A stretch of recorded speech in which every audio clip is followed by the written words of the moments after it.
What happens when Hollywood legends Morgan Freeman and Robert De Niro try to publicly tear down the youngest White House press secretary, Karoline Leavitt?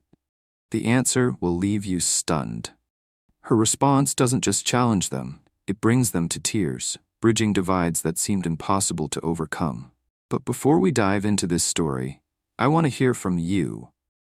Comment down below, where in the world are you watching from? Let's light up this comment section. And hey, if you love stories with high drama, power shifts, and the kind of moments that leave people speechless, you're in the right place. Tap that subscribe button right now. Hit the notification bell so you never miss when we drop the next chapter in these powerful, untold stories.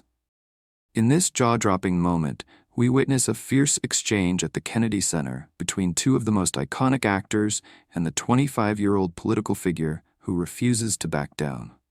What starts as an attempt to humiliate Leavitt turns into a powerful dialogue about experience, humility, and the true meaning of qualification. In a world divided by age, politics, and ideology, this conversation shows us that real connection can still be made, across all boundaries. Stay tuned as we break down how Leavitt turned a potential disaster into a viral moment of grace and respect. The prestigious Kennedy Center, known for its breathtaking performances and historic significance, shimmered under soft golden lights, creating a serene atmosphere on the evening of the annual Arts and Politics Dialogue.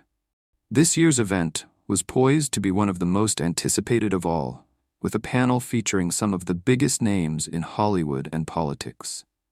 As the spotlight fell on the stage, the audience's attention was immediately drawn to the two Hollywood legends seated stage right, Morgan Freeman and Robert De Niro. Both were icons in their own right, having shaped American cinema for decades. Freeman, at 86, exuded an air of gravitas, with his rich, resonant voice that had narrated everything from the epic storylines of The Shawshank Redemption to globally impactful documentaries like The Story of God. His career had not only made him a household name, but a trusted voice on important social issues. De Niro, 81, sat beside him, an actor whose roles spanned everything from gangster dramas like Goodfellas to intense political commentary, using his platform to consistently challenge and criticize policies he opposed. Together, the two represented the pinnacle of Hollywood achievement, legends whose voices carried weight not just in film but in public life. Opposite them, seated with a calm yet resolute composure, was the young and unassuming Karoline Leavitt, the youngest White House press secretary in American history. At just 25 years old, Leavitt was breaking historical barriers in the political world, having already earned a reputation for her poise and effectiveness under pressure. Though she had only recently stepped into the role, Leavitt had already faced intense scrutiny. She was regularly criticized for her youth, with detractors questioning her qualifications to represent the president at such a high level of responsibility. However, her supporters saw a different side of her, an articulate, sharp, and poised communicator capable of handling complex issues and navigating tough political waters. The evening began as a thought-provoking panel where the moderator had intended to focus on the intersection of entertainment and politics, highlighting how both sectors influence the public discourse and ultimately the American experience. The discussion was meant to be an exploration of arts funding, free speech, and the relationship between Hollywood and Washington, aiming to bring together various perspectives to promote understanding and bridge political divides. The audience, composed of political elites, media figures, and Hollywood moguls, was ready for a reflective conversation. But what no one could have anticipated was the moment that would soon shift the entire tone of the panel. As the conversation unfolded, Robert De Niro, known for his bluntness and intensity, turned his attention directly toward Leavitt. "You know what I find fascinating?" he said, his voice cutting through the room with its characteristic sharpness. "How someone your age with so little life experience can stand at that podium every day and defend policies that will hurt the very generation you represent." The room fell quiet. De Niro, with his decades of Hollywood authority, had just thrown the first punch. His words hung in the air, daring Leavitt to respond. Freeman, always the thoughtful presence, nodded in agreement, adding his own take. "I've been alive 3 times longer than you, young lady," Freeman said, his deep voice making the words resonate even further. "I've seen what happens when we abandon truth for convenient narratives." This was no longer a friendly panel discussion. The mood shifted from curiosity to tension as the room braced for Leavitt's response. Cameras flashed, capturing the moment from every angle. The two Hollywood titans were clearly attempting to publicly humiliate her, to challenge her authority and legitimacy as the youngest person ever to hold such a prestigious role. It was a high-stakes moment for Leavitt. While many in the audience expected a defensive reaction, or perhaps a flustered response, Leavitt remained composed. Her face showed no signs of unease, no defensive posturing. She had faced critiques from all sides during her time in office, but none quite like this, coming from two of the most respected men in Hollywood. As the lights dimmed slightly and the crowd fell into an expectant silence, Leavitt took a deep breath. Her time had come to respond, and with the entire world watching, she was about to prove that she wouldn't just be an easy target. The stage was set for what would become an iconic political moment, a clash not just of ideologies, but of generations.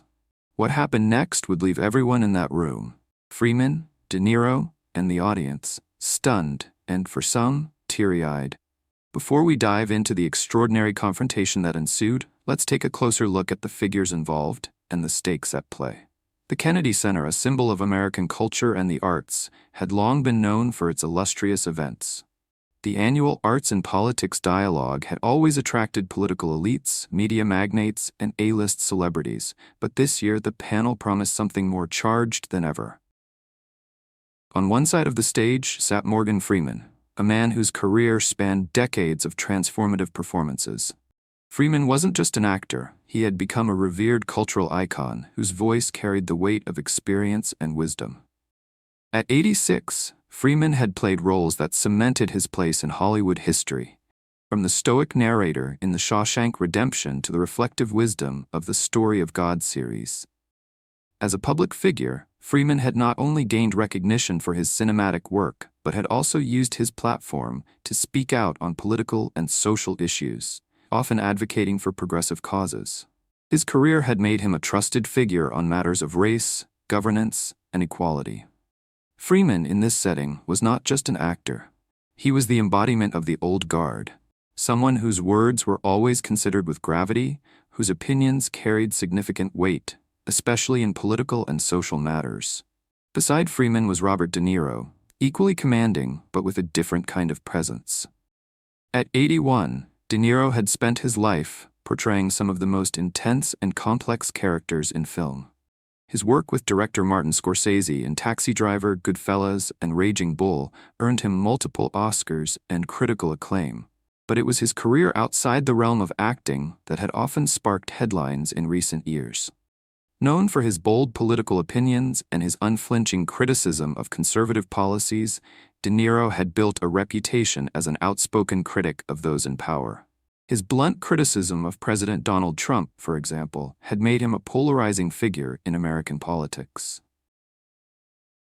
De Niro was known for being confrontational, a man who rarely shied away from making his beliefs known, whether it was at award shows or in interviews. His reputation as a blunt, unapologetic figure preceded him, and he wasn't about to let this event be an exception. Together, Freeman and De Niro represented the pinnacle of old-school Hollywood power. They were icons, not only revered for their contributions to the arts, but also respected for their ability to influence the public discourse on matters far beyond the silver screen. Their stature and public personas made them figures of undeniable authority in both entertainment and political spheres. When they spoke, people listened. When they took a position, it carried weight. On the other side of the stage sat Karoline Leavitt, the youngest person ever to serve as White House press secretary at just 25 years old. Leavitt was a relative unknown when she stepped into her position, but her rapid ascent in politics had already broken barriers. She had been thrust into the national spotlight at an age when most people were just starting their careers, with much of the political world questioning whether her youth would disqualify her for such a high-profile role. But Leavitt had proven herself time and again as a capable, poised communicator with a remarkable ability to navigate the high-pressure environment of the White House briefing room. Her qualifications weren't in question among those who knew her work ethic and skill. Yet the public was far less forgiving. Her age became a constant point of criticism, with detractors often questioning how someone so young could be trusted with such an important responsibility. But her supporters saw something different in her: a sharp mind, an unwavering professionalism, and a poise that seemed beyond her years. When the event at the Kennedy Center began, it was meant to be a thoughtful discussion. The moderator, setting the tone, introduced the panel as an opportunity to bridge divides and foster understanding between the worlds of entertainment and politics. The conversation was supposed to center around arts funding, free speech, and the influence of Hollywood on political messaging. The panel was designed to be a civil exchange of ideas, with Leavitt, a young political figure, engaging in a meaningful discussion with the seasoned veterans of the entertainment world. But everything shifted when De Niro spoke up.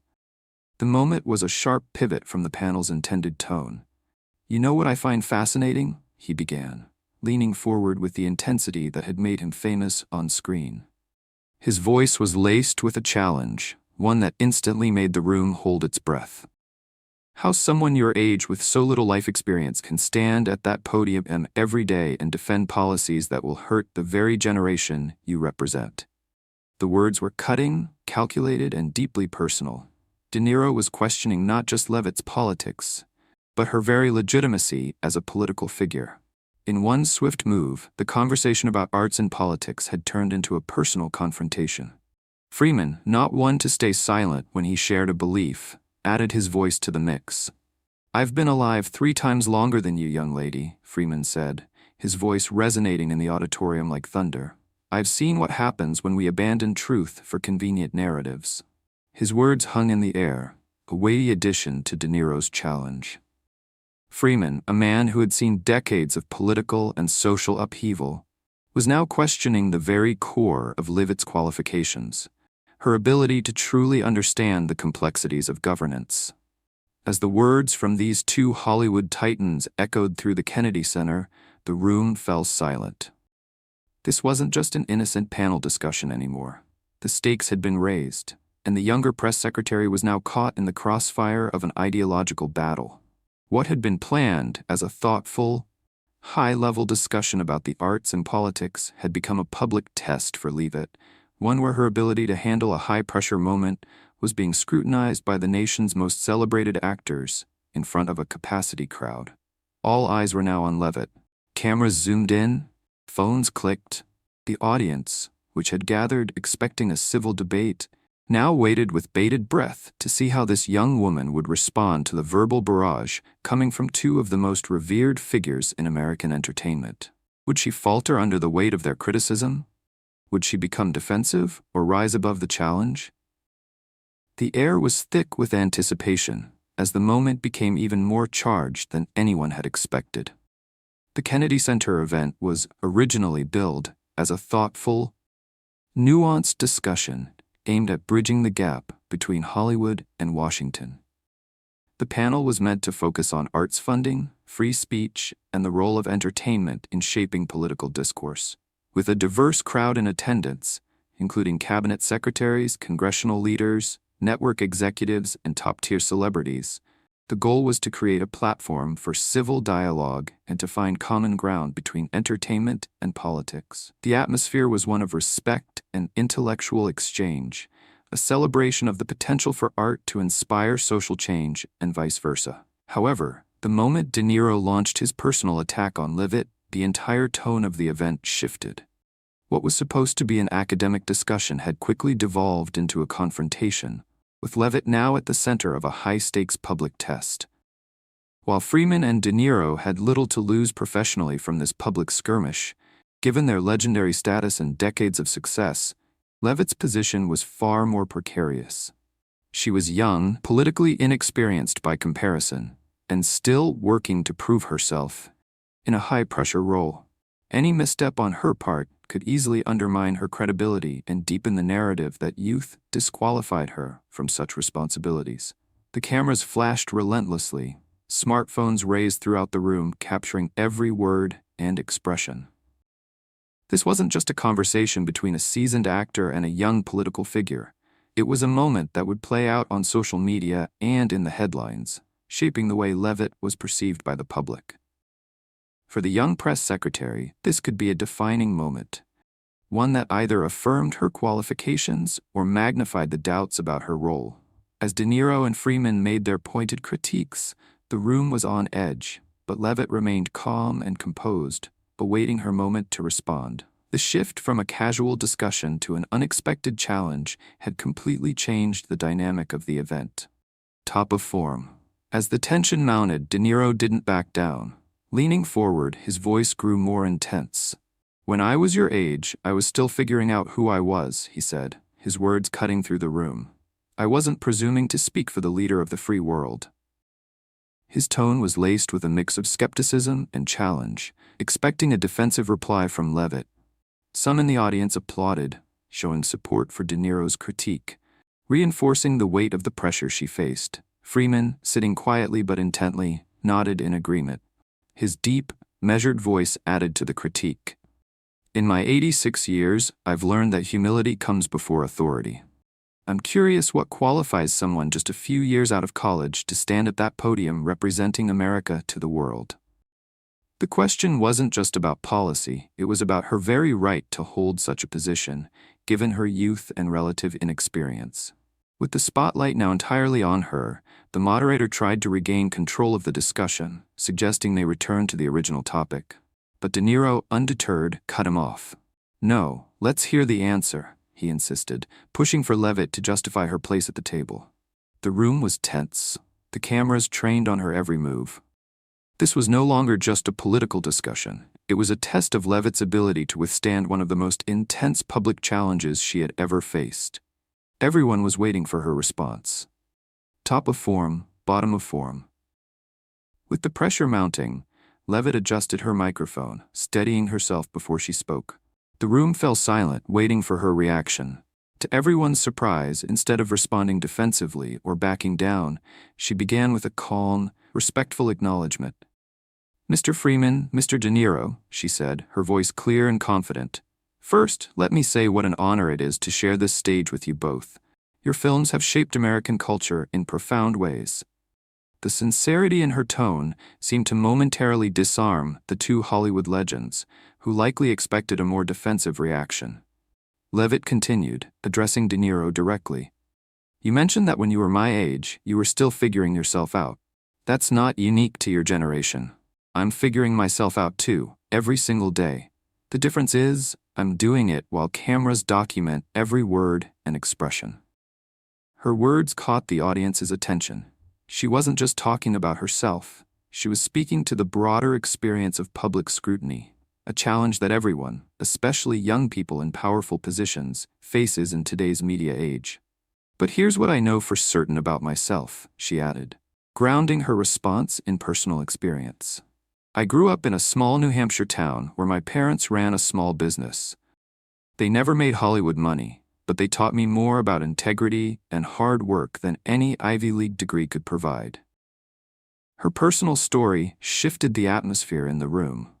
The audience, who had previously been riveted by the confrontation, now listened more attentively, recognizing that Leavitt wasn't just a political figure, but a person with values and a life shaped by very different experiences than those of the two men across from her.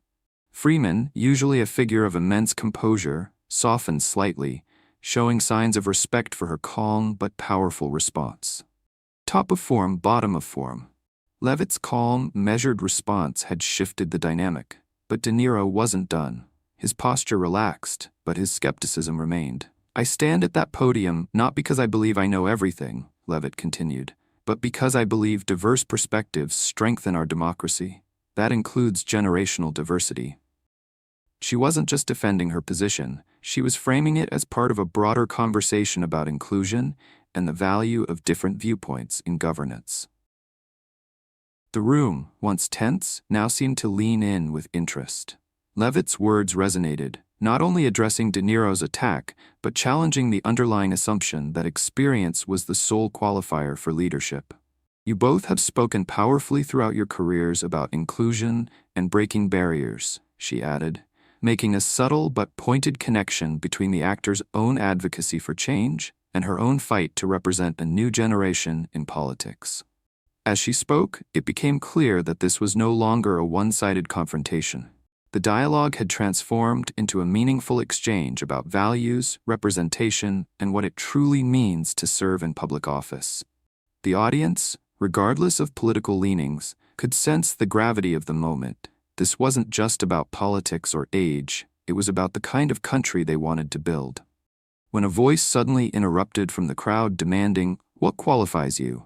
Leavitt didn't flinch. Instead, she turned directly to face the challenge, her tone calm but firm, ready to continue her defense. Top of form. Leavitt's response had shifted the tone, but De Niro wasn't ready to back down just yet. Leaning in again, he questioned her directly. "That sounds nice, but when you're defending policies that hurt the most vulnerable." His voice trailed off, demanding a deeper moral justification. Leavitt, however, didn't waver. She responded with newfound assertiveness, cutting through his challenge. "Mr. Niro, I respect your right to disagree with the administration's policies. That's the foundation of democracy. But I'd ask you to consider that disagreement with a policy doesn't automatically make the other side callous or uninformed." Her words shifted the conversation from personal attack to a broader discussion about the nature of political disagreement. This wasn't just about her defending the administration. It was about how people engage with opposing views. Leavitt was reframing the debate, turning it into an opportunity for dialogue rather than division. As the panel continued, it became clear that what had started as a hostile confrontation was evolving into something more substantive. The audience, regardless of political alignment, couldn't help but recognize that Leavitt was navigating the situation with a level of maturity and poise that was beyond her years. This was no longer a simple clash of opinions. It was a moment that invited reflection on how we engage across political divides, challenging assumptions on all sides. Top of form, bottom of form.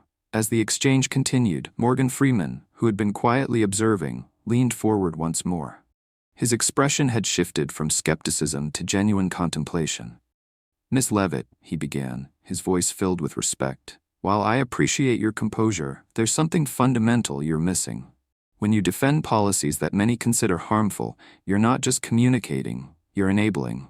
At what point does personal conscience enter the equation?" The room fell silent at the gravity of his question. It wasn't just about policy anymore. It was a deeper moral dilemma, one that went beyond age, experience, or politics. Freeman was asking Leavitt to reflect on the very essence of her role in defending policies she may not fully agree with. It was a challenge to her integrity, and the audience could feel the weight of the moment. Leavitt, visibly moved but unwavering, took a deep breath before responding. "Mr. Freeman, that's perhaps the most important question anyone could ask someone in my position. If I may, I'd like to share something personal I've never discussed publicly." She paused, creating a moment of anticipation. "My grandfather was a World War II veteran. He landed at Normandy and fought across Europe. Before he died, he gave me his combat medal and told me something I've carried with me every day since. Service isn't about comfort. It's about putting something larger than yourself at the center of your decisions." As she spoke, the room seemed to shift, the earlier tension giving way to a newfound empathy. Freeman's stoic demeanor softened slightly as he recognized the personal depth behind her words. This wasn't just a young press secretary defending her position. This was a woman grounded in family, history, and a sense of duty that transcended political divides. "I keep that medal in my desk drawer at the White House," she continued, her voice steady despite the emotion. "On difficult days when I'm facing exactly the kind of moral questions you're raising, Mr. Freeman, I hold it and ask myself what service truly means." Freeman's expression changed subtly. His earlier challenge now seemed to melt away, replaced by an acknowledgement of the gravity of her response. De Niro, who had been a fierce critic just moments before, also sat back, appearing to process her words. The room was no longer filled with confrontation. It was filled with a rare moment of understanding. Leavitt finished her thought. "I don't stand at that podium because I agree with every policy. I stand there because I believe in the institutions of democracy, in peaceful transitions of power, and in the importance of honest communication between government and citizens, even when people disagree with the administration's positions. There was a brief pause as the full impact of her words settled in. De Niro, who had been pressing her relentlessly, now leaned forward with a more tempered demeanor. "But there must be lines you wouldn't cross, positions you couldn't defend," he said, his earlier sharpness now replaced by curiosity. Without hesitation, Leavitt replied, "Absolutely. And if those lines were crossed, I would resign immediately. The fact that I haven't should tell you something about my own moral assessment, even if it differs from yours." Her unwavering response resonated with the room, signaling that her integrity was not negotiable. She wasn't just defending policies, she was defending the very principles of public service. The dialogue had shifted from a tense clash to a thoughtful, introspective discussion about duty, moral courage, and the complex nature of leadership. As the conversation drew to a close, Freeman and De Niro, once determined to challenge her, now found themselves respecting her strength and composure. The moment had completely transformed. It wasn't about winning a political argument anymore. It was about recognizing the humanity in each other. And there, in the heart of the Kennedy Center, something incredible had happened. What started as a confrontation had evolved into a moment of mutual understanding and respect, an exchange that transcended age, politics, and public expectations. This exchange between Karoline Leavitt, Morgan Freeman, and Robert De Niro was a powerful reminder that true leadership isn't about age or experience. It's about authenticity, integrity, and the ability to stand firm in your beliefs. In a world where political divisions often overshadow meaningful dialogue, this moment showed us that real connection is possible. If you found this discussion insightful, don't forget to like, comment, and subscribe for more thought-provoking content. Share your thoughts below. Do you think moments like these can bridge our divides? Let us know. Thank you for watching. See you in the next video.